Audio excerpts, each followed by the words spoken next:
Welcome to the Madison Miller Podcast. Today is Wednesday, August 12th, 2020. Today I'm going to go over last night's NHL, NBA, Major League Baseball games, look ahead to today's games in each of the sports.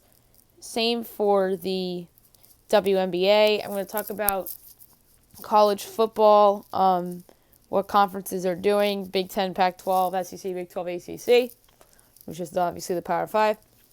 Then, for the first time in a while, I'm going to do MLB Power Rankings, along with my segment, What We Know and What I Question, something I did in January with some of the other sports, and my best bet of the day. All right, we'll start in hockey. We'll go over the 3 games yesterday and look ahead to today's 5 games.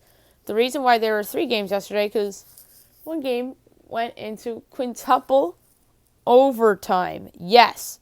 Quintuple overtime. 5. Lightning over the Blue Jackets 3-2. Braden Point eventually scored the game winner.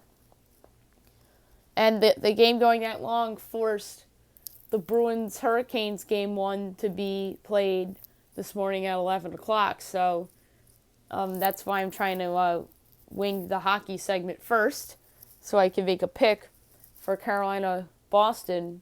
Even though I did already, I will do it again before 11 o'clock. First period, Pierre-Luc Dubois on the power play, 1-0 Columbus. Braden Point, 4 minutes later, 1-1. Second period, Oliver Bjorkstrand makes it 2-1 Columbus. Third period, Yanni Goudreau ties it at 2 apiece with 23 seconds to go. And then all the way to the 5th overtime, Braden Point, about midway through, gives Tampa Bay the 3-2 victory. The stars of the game are not listed here. Flames over the Stars 3-2 as they go up 1-0 in their series. The first goal of the game was scored by Dylan Dubé for the Flames to go up 1-0. 8 minutes later, Dubé again, 2-0. Second period, Dallas gets on the board on a goal by Denis Gunarov to get on the board. And then Jamie Benn scores a minute later to tie it up at 2 apiece. Then Calgary takes a 3-2 lead on a goal by Rasmus Andersson, who's been tremendous from the postseason, to go up 3-2, and that was your game. Number 3 star of the game with the goal, Andersson. Number 2 star of the game with 24 saves on 26 shots, Cam Talbot. Number 1 star of the game with 2 goals, Dylan Dubé. Golden Knights over the Blackhawks 4-1. Great game by the Golden Knights. They went out there and looked ready to go. Shea Theodore got him on the board first, 1-0. And then Vegas goes up 2-0 on a goal by who scored for Vegas? William Carrier to go up 2-0. And then Chicago scores its lone goal of the game on a shorthanded goal by David Kampf to make it a 2-1 game. Then third period, Riley Smith to make it 3-1, and Riley Smith again 5 minutes later to go up 4-1, and that was your final. Number 3 started game with 19 saves on 20 shots, Robin Leonard. Number 2 started game with 2 assists, Jonathan Marchessault. Number 1 started the game with 2 goals and assists, Riley Smith. All right, 5 games today, all on NBCSN. First up, Boston, Carolina. I'm not going to change what I think about this. I like Boston to win game 1. I think they're going to be ready to go. I I hear a lot of people talking oh, they haven't looked good. People are picking Carolina. And Carolina can win the series. I absolutely think they can. Dougie Hamilton's back, but I don't know if he's going to look right.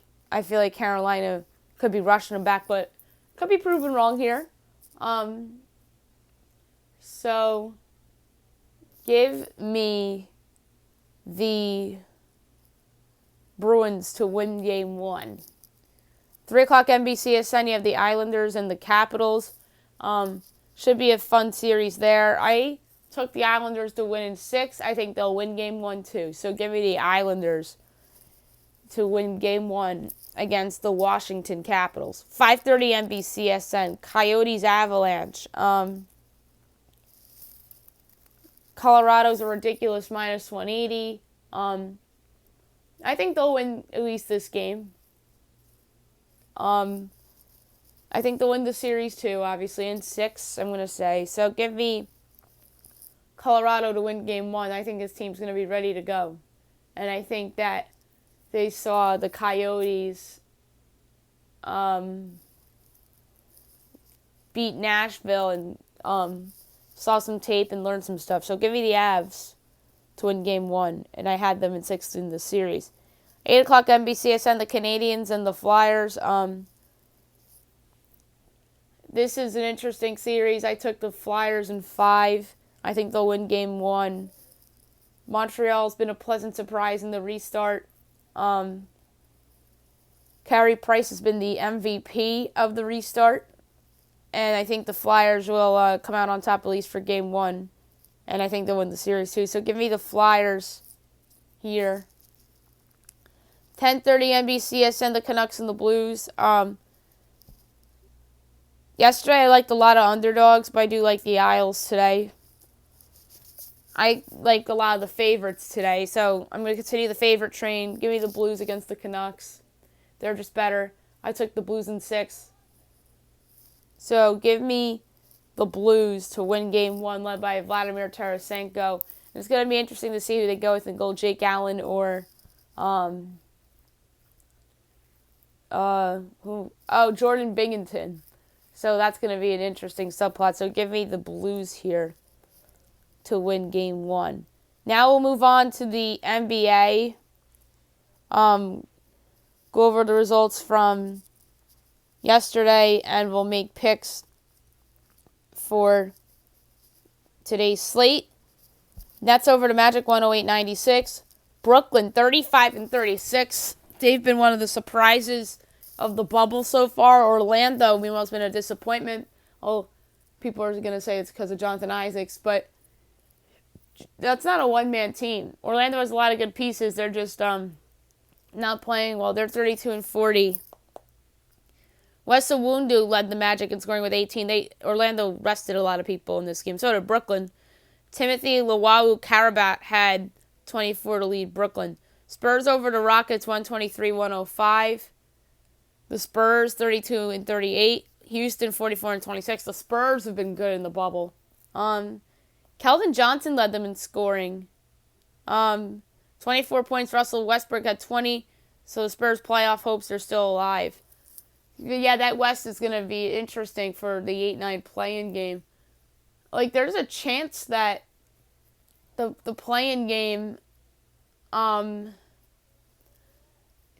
not feature the Memphis Grizzlies. It could be Spurs Blazers. It could be Suns Blazers. It could be Suns Spurs for all we know. So Memphis is no lock for that play-in game. Celtics over the Grizzlies 122-107. Best bet cashes again. 48-23 are the Celtics. Memphis is 33-39. Jason Tatum at 29 points to lead Boston, and John Morant 26 points and 13 assists. Suns over the Sixers 130-117. The Suns 33-39. Phoenix 42-29. Devin Booker at 35 to lead Phoenix. Alec Burks led Philly in scoring with 23. The Blazers over the Mavs 134-131. Portland 34-39. Dallas 43-31. Damian Lillard 61 points. 61 points. Damian Lillard is single-handedly winning these games for the Blazers. Everyone's saying Devin Booker's the MVP of the bubble. It's Damian Lillard. I'm sorry. I love Devin Booker and how the Suns have played. Damian Lillard's the MVP of the bubble. 61 points, 8 assists. Kristaps Porzingis had a great game yet again with 36 points. Kings over the Pelicans, 112-106. The Pelicans are sitting a lot of people. Sacramento's 30-41. New Orleans is also 30-41. Harrison Barnes had 25 points to lead Sacramento. New Orleans' leading scorer was Jahlil Okafor with 21. Bucks over the Wizards, 126-113. Milwaukee 56-16. Washington 24-47. Brook Lopez had 24 points. Rui Hachimura had 20 points. Today we have only 4 games. 4 o'clock NBA TV at the Pacers and the Rockets. ESPN says the Rockets are favored by 7. FanDuel has the Rockets by 7.5. I would make the Rockets favored by 5.5, so 1 point off. Gonna double check and make sure Harden isn't sitting, or if there's any other weird injuries that we need to know about. Because obviously Harden sat in the Spurs game.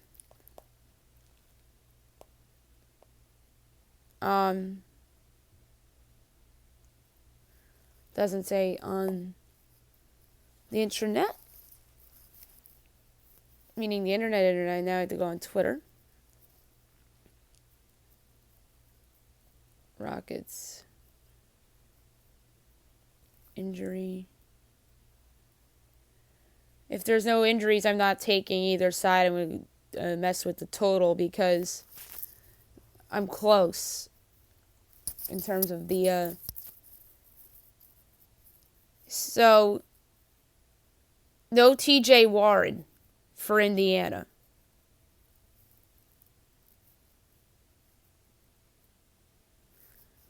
TJ Warren in the restart has been worth 2 points to the spread. So this bumps it to Rockets by 7.5. That's exactly where I have it. Well, I was 2 points off with my normal number. But yeah, they're right now. So I'm going to switch over to the total. This is a hard one. 231.5. Harden back. You have Brogdon and Oladipo for the Pacers. No TJ Warren. The Rockets are due for a good offensive game. I'm going to say over 231.5, but I don't feel good about it for my pick for this game. I'm not touching the side because TJ Warren has been worth 2 points in this bubble restart, and I would have had it 5.5, but he's not playing, so I would make it 7.5. So over in the Rockets Indiana game. Next up is Toronto against Philadelphia. This obviously would have been a much more intriguing matchup had Philly not been so beat up. Obviously no Ben Simmons. And Philadelphia is missing Patrick McCaw and O'Shea Brissett. That means nothing in Serge Ibaka back for Toronto. That's good news. So I would make the line Raptors by 10, and that's only because I know Ben Simmons. I think Ben Simmons is worth 4 points to the spread, and the Raptors are only 6.5, so I love Toronto minus the 6.5 against Philly. Toronto's been one of my favorite teams to back in the restart. So, and that's a 6:30 game on ESPN. So give me the Raptors minus 6.5 against Philadelphia. Miami, Oklahoma City. That's a great game. I would make Miami by a half point, but there could be some injuries that we need to know about.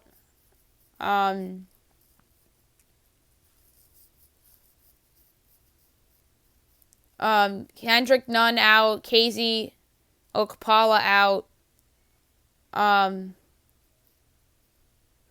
Kelly Olynyk probable. Adams questionable.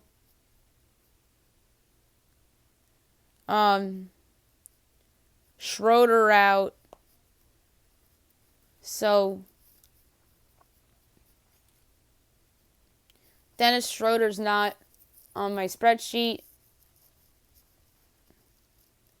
Kendrick Nunn has been awesome this year for Miami. I make him a half-point player.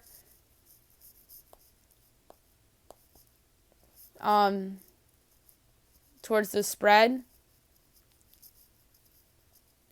So I would make this now as a pick'em without him in the lineup.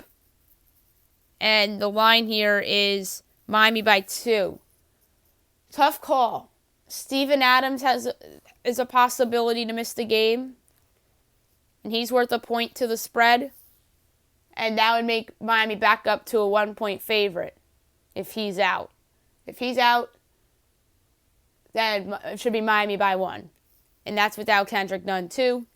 So Miami's by 2. It's too close to call. I'm going to go play the total here. And I am going to take the over. Jimmy Butler playing. Bam. You have the 2 guards for OKC. So I'm going to go over 219. Do I feel good about it? No. And then Clippers Nuggets on the second part of the ESPN doubleheader. That's a 9 o'clock game. By the way, the game I just talked about, Thunder Heat, 8 o'clock. So you got the Clippers and the Nuggets. I'd make it Clippers by 1. And it's Clippers by 5. Let's see if Denver has some injuries here. Because the Nuggets have been the most disrespected team against the spread in the bubble. No Gary Harris and no Will Barton. And Barton's worth a point. So Clippers by 2. And Gary Harris, because of how disappointing he's been this season, isn't worth anything towards the spread. Barton's worth the point. So I make it Clippers by 2. But despite the injuries, I'm going to go Nuggets plus 5. They won't win outright. It's going to be similar to that Clippers game. They'll hang around. Maybe Kawhi Leonard or Paul George hits a game-winning 3 like Kyle Kuzma did the other day. So give me the Nuggets plus 5 against the Los Angeles Clippers, who have been in some close ones and in some blowouts and had some weird losses in this bubble thus far. Now I'm going to go over the Major League Baseball results from last night and look ahead to the games today. Blue Jays over the Marlins 5-4 in 10 innings in their Buffalo debut. So very fitting the Blue Jays walk off in the Buffalo debut. Walk-off single Travis Shaw. AJ Cole the win, Stephen Tarpley the loss. Home runs in this game, there are a lot of them. Brian Anderson, Bo Bichette, Francisco Cervelli. Hyunjin Ryu, 6 innings, 2 hits, an earned run, 2 walks, 7 strikeouts, ERA 4.05. So that was his best start as a J so far. Eliezer Hernandez, 5 1/3, 4 hits, 3 runs, a walk, 5 strikeouts, ERA 2.79. Reds over the Royals 6-5 in 10 innings on a walk-off RBI double by Joey Votto. The Reds are 8-9. The Royals are 7-11. Getting the win for Cincinnati was Lucas Sims. The loss for Kansas City was Josh Staumout. Home runs in this game, Matt Davidson, Jesse Winker, and Ryan McBroom. A pinch hit shot for the struggling Alex Gordon. Luis Castillo, 6 innings, 7 hits, and a run, 2 walks, 5 strikeouts, ERA 3.91. And Chris Bubic, 5 innings, 7 hits, 5 runs, a walk, 6 strikeouts, ERA 5.4. Yankees over the Braves 9-6. The Yankees are 11-6. The Braves are 11-8. Jordan Montgomery the win. Touki Toussaint the loss. Zach Britton the save. Home runs: Luke Voit, Aaron Judge, Marcell Ozuna. Jordan Montgomery 6 innings, 4 hits, 3 runs, a walk, 4 strikeouts, a 5.17. That home run blemished what otherwise was a fantastic bounce back start for Jordan Montgomery. Touki Toussaint 4 innings, 4 hits, 5 runs, a walk, 3 strikeouts, a 7.27. The Orioles over the Phillies 10-9 in 10 innings. The go-ahead shot was an inside-the-park home run by Austin Hayes for Baltimore. Getting the win for them was Cole Sulser. The loss for Philly, the Lois Guerrera. And getting the save, Travis Lakins. Home runs: Jay Bruce, Bryce Harper, the game-tying home run. Gene Segura, go-ahead home run. Orioles tied it. Orioles tied it and took the lead in the top of the ninth. Philly ties it again in the bottom ninth on an RBI single by Didi Gregorius. 2-run single. And then top of the 10th was the go-ahead inside the park homer by Austin Hayes. And then RBI single, Jay Bruce made it 10-9 in the bottom of the 10th. Alex Cobb, 5 in the third, 3 hits, 2 runs, 2 walks, 2 strikeouts, ERA 2.75. Zach Wheeler, 5 and 2/3, 8 hits, 3 runs, a walk, 2 strikeouts, ERA 2.89. Cubs over the Indians 7-1. The Cubs are 11-3. Cleveland 10-8. John Lester to win. Adam Plutko the loss. Jason Hayward did a big home run this game in the top of the 6th to make it 6-0. That's the only homer of the game. John Lester 6 innings, 3 hits and a run, 2 walks, 4 strikeouts, ERA 1.06. He's been brilliant. Adam Plutko 4 innings, 4 hits and a run, a walk, 2 strikeouts, ERA 2.45. It was more the bullpen that blew it for Cleveland than Adam Plutko. And also he couldn't score against the rejuvenated John Lester. White Sox over the Tigers 8-4. The White Sox are 9-9. The Tigers are 9-6. Getting the win for Chicago, Matt Foster. The loss for Detroit, Tyler Alexander. Home runs in this game: Eloy Jimenez, Edwin Encarnacion, and Austin Romine. Gio Gonzalez 4 2/3, 6 hits, 2 runs, a walk, 2 strikeouts, ERA 6.61. Alexander 3 2/3, 4 hits, 5 runs, 2 walks, 2 strikeouts, ERA 4.76. Nats over the Mets 2-1. The Nats are 6-7. The Mets are 7-11. Max Scherzer to win. Rick Porcello the loss. Dakota Hudson the save. Home run in this game by Trey Turner. Max Scherzer 6 innings, 6 hits and a run, 2 walks, 7 strikeouts, ERA 2.75. Rick Porcello 6 innings, 8 hits, 2 runs, no walks, 5 strikeouts, ERA 5.68. So Rick Porcello wasn't bad. It was just that Max Scherzer is in the game. That's why the Mets lost. Rays over the Red Sox 8-2. The Rays are 10-8. The Sox are 6-11. Getting the win for the Rays, John Curtis. The loss for Boston, Martin Perez. Homers in this game: Mike Brusso, who stunningly has 8 homers on the season for Tampa Bay. And that was the only homer in the game. He's hitting leadoff for them now. Andrew Kittredge was the opener. Only a third of an inning and a hit. No runs, no walks, no strikeouts. ERA 2.25. And then Curtis follows up. 2 2/3, 4 hits and a run, no walks, and a strikeout. ERA 1.93. Martin Perez has actually been solid for Boston. 5 2/3, 3 hits, 2 runs, 2 walks, 5 strikeouts. ERA 3.38. If it wasn't for the bad outing against the Orioles on opening weekend, then his ERA would have been even better than that. The Brewers over the Twins 6-4. The Brewers 7-8. Minnesota 11-7. Getting the win, Devin Williams. The loss, Taylor Rogers. The save, Josh Hader. Home runs: Jorge Polanco. All home runs in this game. Jorge Polanco, Eddie Rosario, Avisail Garcia, Eddie Rosario again, Manny Pena again, Jed Jerko, who wound up getting traded to the Padres after the game. Josh Limbo, 4 innings, 7 hits, 4 runs, 2 walks, 8 strikeouts, ERA 5.68. Tyler Clippard, opener, an inning, a hit, and a run, no walks, 2 strikeouts, ERA 2.08. The Rockies over the Diamondbacks 8-7. The Rocks are 12-5. The Diamondbacks are 7-11. Getting the win for Arizona, or Colorado, my bad, Carlos Estevez. The loss, Kevin Ginkel. The save, Daniel Bard. Home runs in this game, Christian Walker, Nolan Arenado, Carson Kelly, and that's it. Kyle Freeland, 7 innings, 7 hits, 2 runs, a walk, and 2 strikeouts. ERA 2.45. He was good. Zach Gallen, 7 innings, 7 hits, 2 runs, no walks, 7 strikeouts. ERA 2.74. Rangers over the Mariners, 4-2. The Rangers are 7-9. The Mariners are 7-12. Edinson Volquez the win. Marco Gonzalez the loss, and Rafael Montero the save. No homers in this game. Mike Minor, 4 innings a hit, no one runs, 2 walks, 4 strikeouts, ERA 5.49. That was his best start of the season. Granted, only 4 innings. Marco Gonzalez, 5 innings, 7 hits, 4 runs, a walk, 2 strikeouts, ERA 3.97. Giants over the Astros, 7-6 in 10 innings.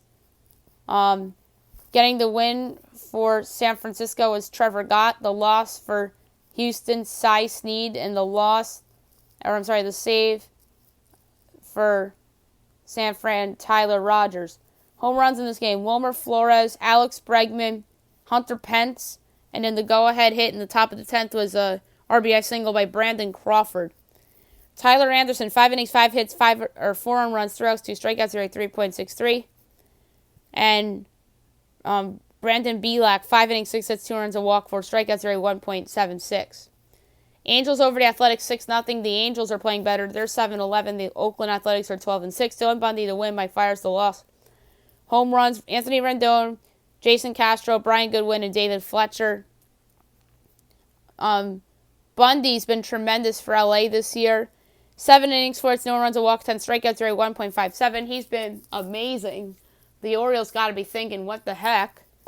Fiers, 3 2/3, 7 hits, 5 runs, 2 walks, 2 strikeouts, ERA 6.86. He's been a disappointment. Padres over the Dodgers, 6-2. Good win for San Diego. They're 11-7, and so are the Dodgers. Gary Richards the win. Ross Stripling the loss. Drew Pomeranz the save. Manny Machado with a grand slam in the top of the third to make it a 5-1 game. Jurickson Profar homered in the fifth to make it 6-1. Those are the 2 homers in the game. Gary Richards was really good. 6 innings, 6 hits, and a run, 2 walks, 3 strikeouts, ERA 3.74. Ross Stripling, 4 2/3, 6 hits, 2 runs, 2 walks, 4 strikeouts, ERA 3.97. Looks like defense derailed the Dodgers in this game because there's only 2 earned runs given up by the Dodgers in this game. Today's games, 1 o'clock, you have the White Sox and the Tigers. Dylan Cease against Matt Boyd. Cease 2-1 with the 4.05 ERA, whip of 1.5. Boyd 0-1 with the 9.2 ERA, whip of 1.91. You have at 3 o'clock on ESPN, you got the Diamondbacks and the Rockies. Luke Weaver and Antonio Senzatella. Weaver 0-3 to 12.19 ERA, whip of 2.3. Senzatella 3-0 to 2.65 ERA, whip of 1.18. Tough call here. The Diamondbacks are a right to get hot at some point. The Rockies have been tremendous. But I'm going to say that the Diamondbacks steal this game. They need this game, make or break series. So give me the Diamondbacks and Luke Weaver to get the victory today against Senzatella and the Rocks on ESPN. 4 o'clock, the Angels against the Athletics. Chris Bassett and Griffin Canning. Bassett 1-0 with the 1.08 ERA, whip of 0.9. Canning 0-2 with the 3.14 ERA, whip of 1.6. Cubs, Indians at 6:10. Kyle Hendricks and Carlos Carrasco. Hendricks 2-1 with the 3.94 ERA, or 5.4, whip of 0.93. Carrasco 2-1 with a 2.5 ERA, whip of 1. Marlins, Blue Jays. Jordan Yamamoto, Nate Pearson. Yamamoto, no decisions with a 9 ERA, whip of 1.5. Pearson, no decisions with a 2.7 ERA, whip of 0.9. The Royals and the Reds. Brad Keller and Wade Miley. Keller 1-0 with the 0 ERA, whip of 1. Miley 0-1 with the 27 ERA, whip of 3.6. 7 o'clock, you have the Braves and the Yankees. Huascar Yanoa against Masahiro Tanaka. Yanoa, no decisions with a 3.86 ERA whip of .86. Tanaka, no decisions with a 1.17 ERA, .78 whip. Yankees are minus 200. What are the Braves? I'm interested. This guy that's going for them isn't that terrible. I think the Yankees are a little overvalued tonight. The Braves are plus 174. I take a shot at Atlanta. They gotta get this game to avoid getting swept by the Yankees here. I know they're in first place, or it's really the Marlins, but if the Marlins, I think if they didn't get dealt with the COVID thing, maybe they aren't that good. I mean, not to be, but who knows? But I think the COVID thing's kind of rallied them a little bit, which is I think a good thing that they rallied around it. I think it's a great story, but you could argue that Atlanta would have probably been in first place if Miami didn't have that pause, or at least tied. And Aaron Judge was pulled from last night's game for the Yankees, literally for no reason. I think Atlanta can win this game. They're crazy plus 174 underdog. Like, you're not going to see the Braves at that crazy price anymore this season. And Masahiro Tanaka, like, it's not Garrett Cole pitching. It's Masahiro Tanaka. He's good, but he's not Garrett Cole. That's crazy. Orioles, Phillies, Wade LeBlanc, Zach Eflin. Another crazy line is the Orioles are huge dogs too. LeBlanc 1-0 with a 6.91 ERA, whip of 1.19. Eflin, no decisions with a 1.25 whip with a 0 ERA. By the way, Orioles against the Phillies are plus 166. That's another dog that to keep my eye on. Although bounce back for Phillies, I understand that was a bad loss, so maybe I'd avoid that. Giants, Astros, Trevor Cahill and Zach Greinke. Cahill making the season debut. I guess he's the opener. Greinke, no decisions with a 3 ERA, whip of 1. 7 o'clock on Fox Sports 1, the Twins and the Brewers. Kenta Maeda and Eric Lauer. Maeda 2-0 with a 2.65 ERA, whip of .65. Lauer 0 with a 9.53 ERA, whip of 1.76. I'm going to go with the Twins here on the road. Maeda's been pretty good. And Eric Lauer stunk in his last outing. So give me Kenta Maeda and the Twins to get the win here to improve to 12-7. Nats, Mets. Anibal Sanchez, and we don't know who's going for New York tonight. Sanchez 0-2 with a 7.84 ERA, whip of 1.94. 7:30, the Rays against the Red Sox. Blake Snell and Zach Godley. Snell, no decisions with a 3.38 ERA, whip of 1.38. Godley 0 with a 3.97 ERA, whip of 1.5. 9 o'clock, the Mariners against the Rangers. Tyjon Walker, Jordan Lyles. Walker 1-2 with a 5.79 ERA, whip of 1.21. Lyles 1-1 with a 5.56 ERA, whip of 1.5. Maybe that is an overplay for me tonight in that game. Let me check the over-under in that line. 8.5, that's crazy. The over's a steal. Padres, Dodgers at 9:40. Zach Davies and Tony Gonsolin. Davies 2 with a 2.87 ERA, whip of .83. Gonsolin, no decision, 0 ERA, whip of .5. Padres are another nice dog tonight. They're plus 132. So I take a shot there as well in terms of yet another underdog. Now we'll go to the WNBA results and look ahead to the games today. There were only 3 games last night. Sparks over to Liberty 93-78. Sparks are 5-3 to Liberty 1-7. Rakina Williams had 17 for the Sparks, and Jasmine Jones had 24 for the Liberty. Aces over to Fever 98-79. The Aces are 6-2. Indiana's 3-5. Angel McCautry had 20 for Vegas. Candace Dupree had 20 for Indiana. Lynx over to Mystics 68-48. The Lynx are 6-2. Washington's 3-5. Sylvia Foltz had 16 points and 13 boards. Manisha Hines-Allen had 12.6 boards for the Mystics. 3 more games today, 7 o'clock CBS Sports Network, the Wings and the Sun. Both of these teams need to get going. I think this is a crucial game for the Connecticut Sun. I think they'll get it done. I think they're more talented than the Dallas Wings. And I think that Dewana Bonner and Alyssa Thomas and Jasmine Thomas will lead the way for the Sun. So give me the Sun in the first game. Mercury Sky. That should be a good game. Both those teams are good. And then 10 o'clock you have the Dream and the Storm. I think the Storm are going to destroy them. I really do. Now I have to talk about the decisions made in the conferences in the Power 5. The big story is that the Big Ten postponed its fall football season to the spring, and same for the Pac-12. I talked about it on the show yesterday. I thought that the rumors of those two were going to be true, and I was proven correct. That really stinks for those conferences and their fans and those players and their coaches. I said yesterday that my buddy George Brew was hearing that the Big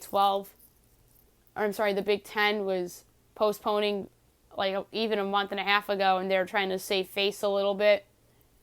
I don't know if he's exactly right on that, but they did come out with the conference-only schedule last week, literally, and they decide to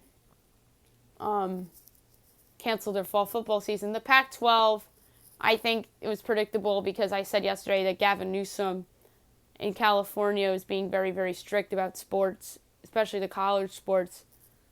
And I think he'll let NFL happen without fans, probably for the Rams and the Chargers this year and the Raiders. Oh, no, the Raiders are in Vegas now. That's not that state's team anymore.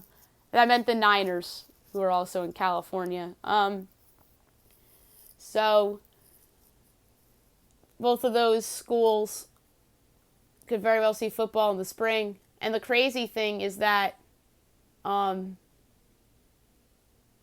Pac-12 also canceled sports for the rest of 2020. So you won't see basketball from the Pac-12 in 2020. Maybe in 2021 they'll have a conference-only season. College basketball, to me, is the great unknown. That'd be really sad if we had a back-to-back years with the NCAA tournament being canceled. I don't think that's really likely, although I've heard people in the media think that's likely because of all the college football stuff going on, and they think that basketball will follow suit. But a lot of these schools in college basketball are talking about a bubble. Like the Big Ten's talking about a college basketball bubble, so is the Big East, which is interesting. We'll probably talk about that more once those rumors start to get louder, but I want to mainly just talk about college football. And then on the other side, the SEC, the ACC, and the Big 12 still plan on playing in the fall, which is not surprising to me because I said yesterday that those three conferences and teams in those conferences have the money to provide testing, especially in the SEC. Clemson can afford it. Notre Dame can afford it. Florida State can afford it. Oklahoma and Texas can afford it. So I think those three conferences will play. The Sun Belt announced that they're going to play. And I said on yesterday's show that I think the big wild card is the American. So it's going to be interesting to see how that plays out. And then once we get closer to the season, assuming that we're going to play, I'm going to have some people on to make some predictions for the conference and do some over-unders and betting and all that jazz. Now I'm going to do the power rankings and what we know and what I question. We'll go from 30 to 1 as I normally do. Number 30 is the Pittsburgh Pirates. What we know is that they're easily the worst team in the league. They're 3-13. And my question is, Colin Moran a keeper or trade bait? That's going to be interesting for them to decide in a couple of weeks now. 29, the Boston Red Sox. It's crazy that they're this slow, but they've been so bad. especially their pitching. Martin Perez has been a revelation, is what we know, and what I question is, will they actually trade JD Martinez? 28, the Seattle Mariners. Marco Gonzalez is who he is, and I mean by that is that he looked like an ace at some points, and then there's other games where he's just mediocre and not an ace.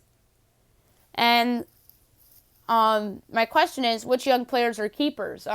Charleston Dunn, you have Kyle Lewis, who I think are both keepers.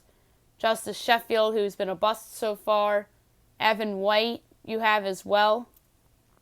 27, the Royals. What we know is that Brady Singer is proving to be the future ace of the staff. And my question is, will the team sell at the trade deadline? There's trade pieces on that team. Maikel Franco, maybe Jorge Soler they look to move. I don't think they'll move Alex Gordon. That contract's immovable.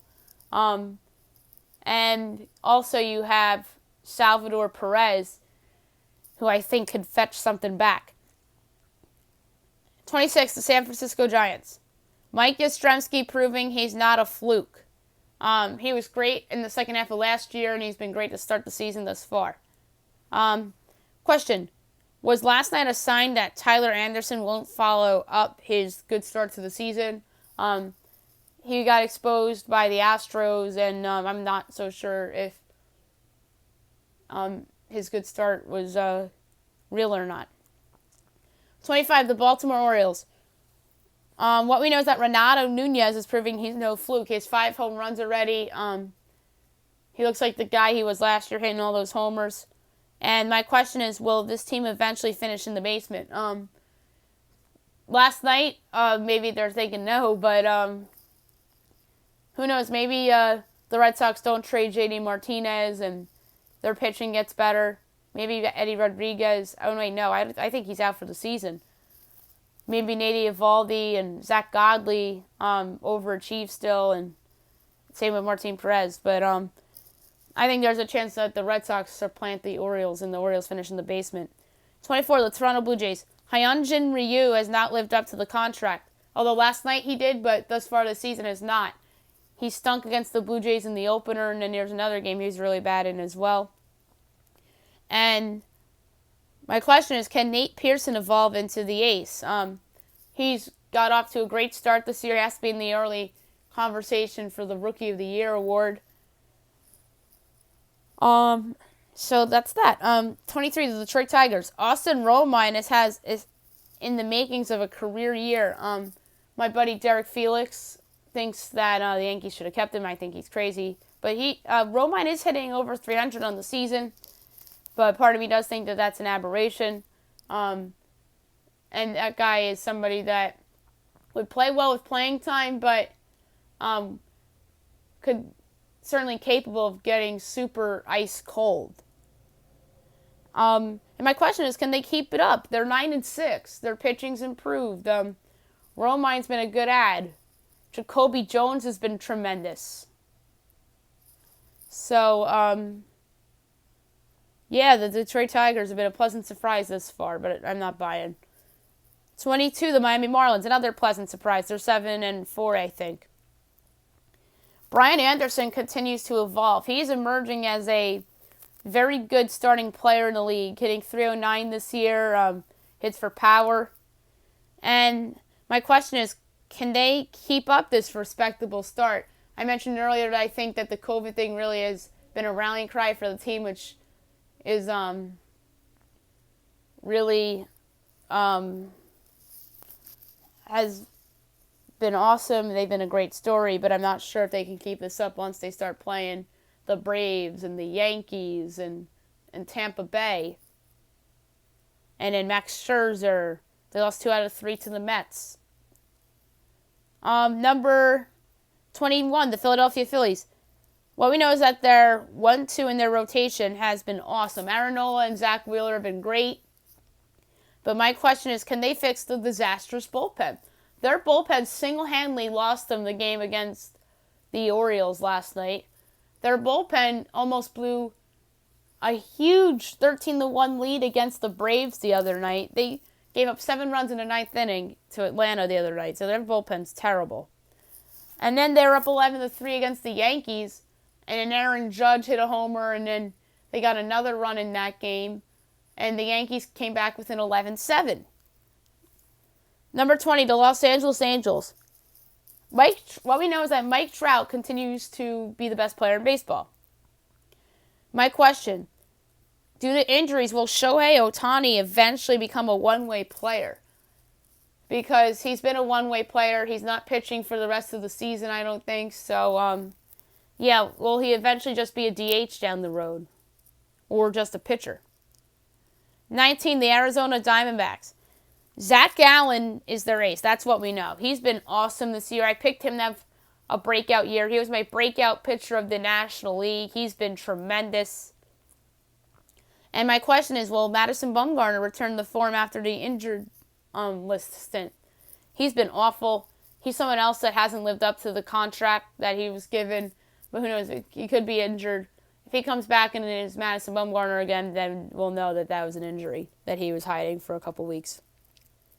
18, the Texas Rangers. What we know is that Nick Solak is a keeper. This is a kid that can play all around the field. He can hit. That was someone that came in the Yankee system, but they traded him to the Rays in that Steven Souza, Brandon Drury deal. And then he went to the Rangers. I forget what trade that was, where Tampa Bay, I think, got a reliever, and Nick Solak went to Texas. But yeah, he's a keeper. And my question is, when will Corey Kluber come back? If Corey Kluber comes back and is awesome, then the Rangers are in good shape. And then Mike Minor finally had a good start, and Lance Lynn's been awesome this year. 17, the New York Mets. What we know is that Pete Alonso's human. He has not gotten off to the best of starts this season. His defense has been bad. So he certainly isn't going to have close to the season he had last year. And then my question for them is, can Jacob deGrom conceivably three-peat as NL Cy Young? He's been good this year. He's had a 2.45 ERA. We'll see about that, because there's other pitchers in the National League that have been awesome. So there's some competition. 16, the Milwaukee Brewers. What we know is that Christian Yelich is off to a very slow start. I don't know why. Maybe he's not healthy, but he's hitting like $130, and that's not Christian Yelich. That's not the Christian Yelich we know and love. And my question is, will their starting pitching hold up? Adrian Hauser was tremendous his first couple starts, but finally regressed in his past start. Now he's an ERA like around 2. Brandon Woodruff had some good starts as well. So it's going to be interesting to see how their pitching holds up, especially those two. Number 15, the Houston Astros. Their offense has regressed mightily. Jose Altuve is hitting like $150. Alex Bregman has not been very good. Yordan Alvarez, I don't think I've said his name very much. I think he might be hurt. Carlos Correa, all these guys are struggling. And my question is, will Justin Verlander come back? And if he does, I think the Astros could have a legit shot. It's all up to Verlander in my mind. I think that's the engine for them that they need. Number 14, the Washington Nationals. What we know, role players galore. Starlin Castro and Asdrubal Cabrera have been tremendous. Cabrera leads the team with 5 homers. Castro's a couple homers on the season. He's been a good pickup. The catching tandem has been good.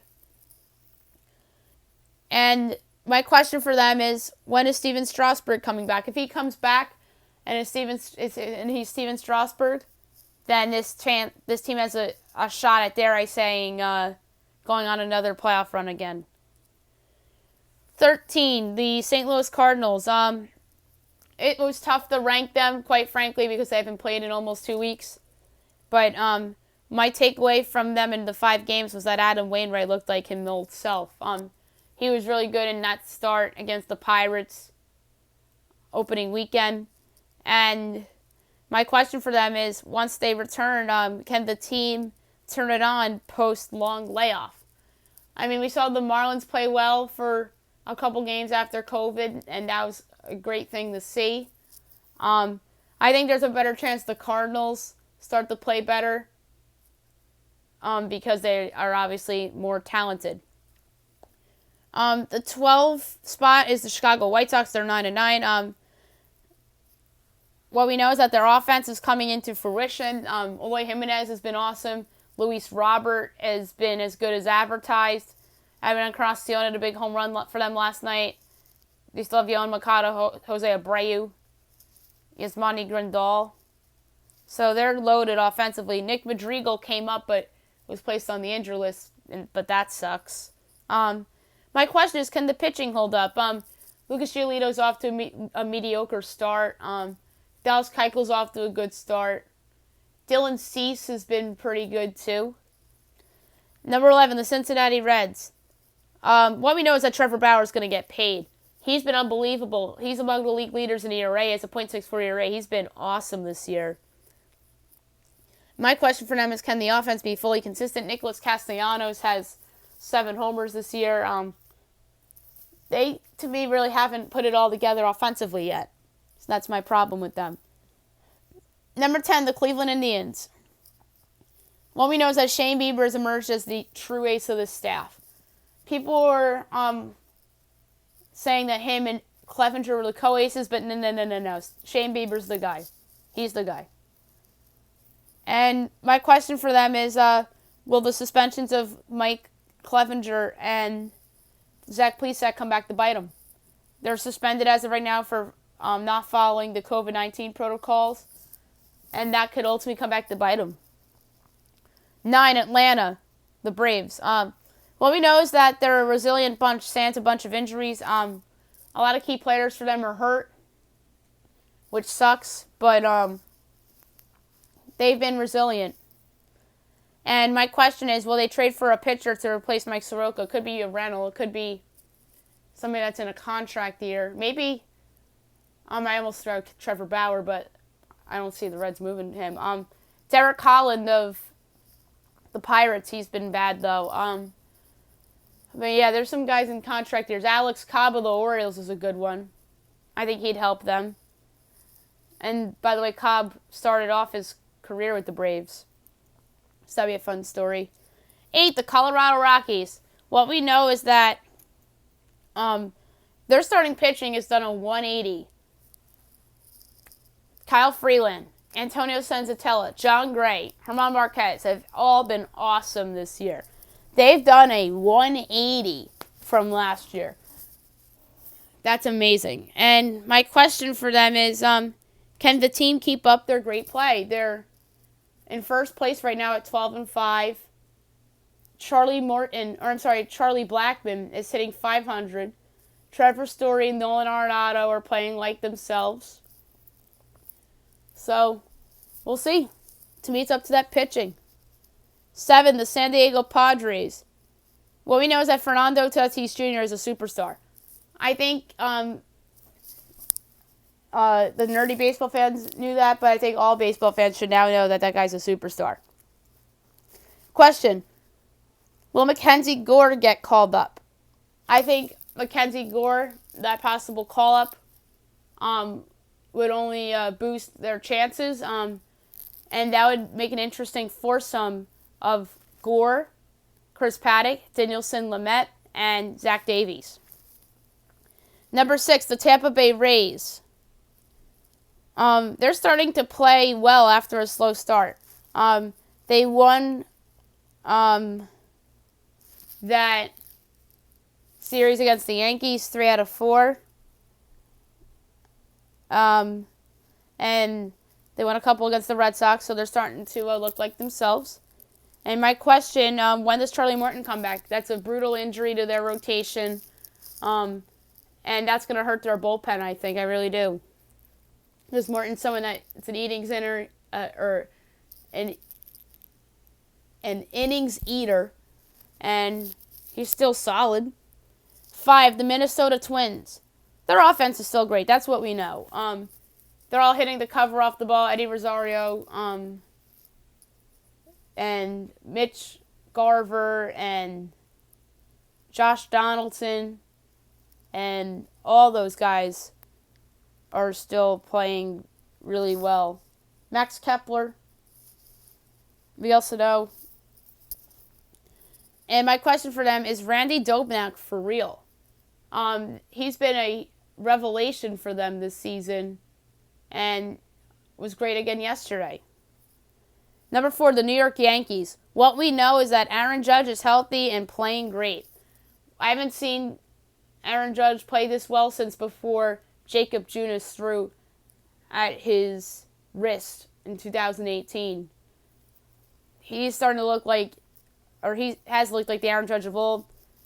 He has 9 homers on the season, leading the big leagues. He should be the favorite for the AL MVP right now. I think he's probably going to win it, especially if the Yankees end up with one of the better records, and plus he's a big name, so there's going to be a narrative behind Aaron Judge. And my question for them is, will the non-Garrett Cole starters follow up good starts and be consistent? Masahiro Tanaka, James Paxton, and Jordan Montgomery all pitched well in their recent outings. And Paxton and Montgomery pitched better than what their stat line indicated as well. And that was a good go-around for those 3 pitchers. And if they continue to pitch like that, Garrett Cole's Garrett Cole, that's a terrific foursome. Number 3, the Los Angeles Dodgers.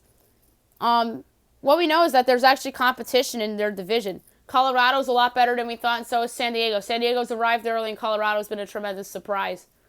I thought the Diamondbacks would be a little bit, but no. It's the Rockies and the Padres. What a pleasant surprise. Especially the Rocks. And my question for them is, will David Price opting out end up coming back to bite them? If they don't make a trade to fill in that spot, then that opt-out could come back to bite him. That's what I think. And I really thought that David Price would have been tremendous with the Dodgers. I think that was a great fit for him.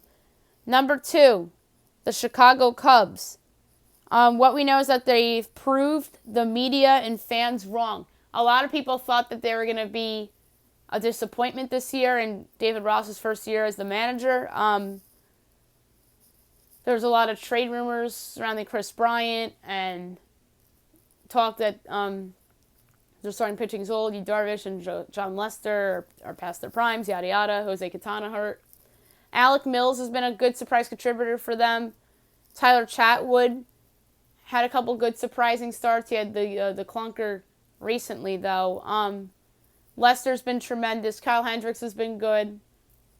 And their offense has been pretty good as well. Rizzo, Bryant, Contreras. But my question for them is, can Craig Kimbrell be salvaged? That's their biggest problem for me right now. And if Kimbrell's salvaged, then this team's a contender. Or maybe if he's not salvaged, they go out and acquire another reliever that's better. And number 1, the Oakland Athletics.